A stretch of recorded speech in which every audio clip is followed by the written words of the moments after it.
मैंने जस्ट थोड़ा सा भी ड्रेन किया है, तो देखिए इसमें पानी की बूंदें दिख रही होंगी आपको। तो ये कंडेंसेशन है, जो जब कंप्रेसर अनलोड रहता है तो बनता है।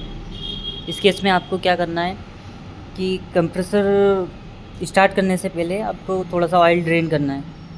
थोड़ा सा ऑयल ड्रेन नहीं करना है, पानी ड्रेन करना है। ये आपका नेम प्लेट, अगर ये ड्रेन नहीं करते हैं ना तो ये हमारा क्या करता है, एरेंट को इफ़ेक्ट करता है।